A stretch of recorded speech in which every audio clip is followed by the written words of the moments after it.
એમની બેબી છે 23 તારીખે ડિલિવરી થઈ અને ત્યારે બેબીને બેબી રૂમમાં ટ્રાન્સફર કરવામાં આવી અને પછી એ બેબી ને મૂકીને 1 તારીખે મૂકીને જતા રહ્યા છે. અમને 3 તારીખે જાણ કરવામાં આવી ML ઓફિસમાં. એના માટે અમે પોલીસ વર્દી અપાવડાઈ છે.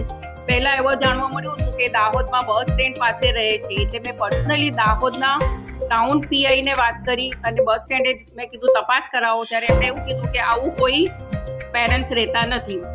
પછી તપાસ કરી તો ખબર પડી કે એ બેબીના કેસ પેપરમાં એનું એડ્રેસ ડામોર ફલિયા નાના હેડવા ગામ લીમખેડાની છે. એટલે પછી મેં તપાસ કરી અને લીમખેડાના PI વસાવા કરીને છે એમની જોડે વાત કરી. એમણે એવું કીધું કે હું તપાસ કરાવડાવું છું, પણ પછી તપાસ કરતા એમને પણ ત્યાં આવી કોઈ વ્યક્તિ મળેલ નહીં. જેથી આપણે રાવપુરા બેબીના પેરેન્ટ્સ અહીંથી જતા રહ્યા છે અને અહીંયાથી જે પણ બનાવ બન્યો છે તો રાવપુરા પોલીસ સ્ટેશને આપણે જાણ કરી અને એની તપાસ કરાવડાવી.